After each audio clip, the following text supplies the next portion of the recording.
Shalom, kembali lagi dalam renungan bertumbuh setiap hari. Kiranya perenungan kita menuntun kita untuk semakin serupa dengan Kristus setiap hari. Hari ini kita akan kembali merenungkan satu topik tentang memimpin dengan hati hamba.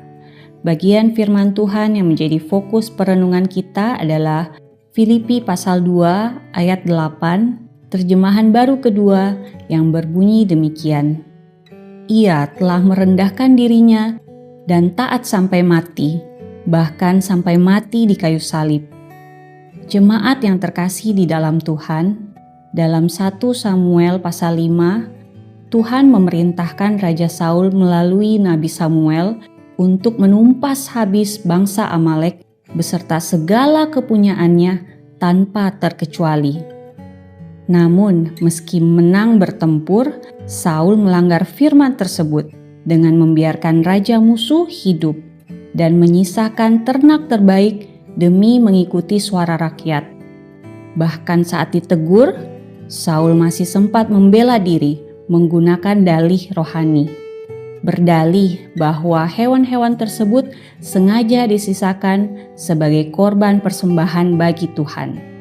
Hari itu, Nabi Samuel mengucapkan sebuah kalimat teguran keras yang membongkar kemunafikan Saul.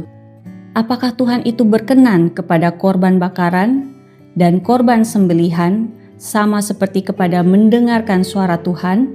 Sesungguhnya, mendengarkan lebih baik daripada korban sembelihan. Di mata Tuhan, ketaatan yang benar adalah ketaatan yang utuh, tidak berbelok sedikit pun dari apa yang telah difirmankan. Pemberontakan sekecil apapun tetaplah pemberontakan, walaupun dibalut dengan alasan-alasan yang rohani. Saul lebih memilih menyenangkan hati rakyat demi mempertahankan popularitas dan panggungnya sendiri daripada menyenangkan hati Tuhan. Sadar atau tidak, kita seringkali bersikap sama seperti Saul dalam kehidupan sehari-hari. Terlebih dalam konteks pelayanan, kita seringkali terjebak dalam ketaatan yang selektif. Kita hanya mau tunduk pada perintah yang nyaman bagi ego kita. Kita melayani, tetapi diam-diam masih menyimpan ambisi dan keinginan sendiri di dalam hati. Kita ingin disebut sebagai hamba, tetapi menolak panggilan Tuhan yang menuntut kita melepaskan kenyamanan, mengampuni orang yang bersalah, atau berjalan di jalan salib yang penuh pengorbanan. Firman Tuhan hari ini menantang kita semua untuk turun dari panggung keegoisan kita.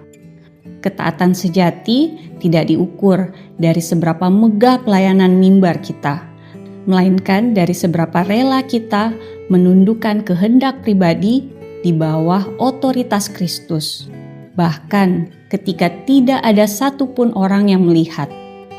Sebab pada dasarnya, hati seorang hamba justru diuji melalui tingkat ketaatannya. Ketaatan Kristus kepada kehendak Bapa bersifat mutlak, bahkan ketika itu harus mengorbankan nyawanya sendiri.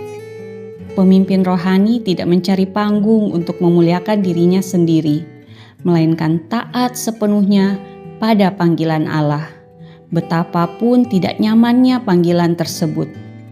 Hari ini mari kita turun dari panggung popularitas, tanggalkan ego kita, dan mulailah belajar taat tanpa tapi, taat tanpa tawar-menawar. Mari kita merenungkan sejenak. Apakah selama ini kita masih terjebak dalam ketaatan yang selektif dan hanya mau taat saat merasa nyaman? Sudahkah kita menundukkan kehendak pribadi kita sepenuhnya di bawah otoritas Kristus tanpa tawar-menawar? Mari kita berdoa. Bapa yang baik, terima kasih atas firman-Mu hari ini. Ampunilah kami jika kami masih mempunyai ego yang kami sembunyikan di dalam hati kami.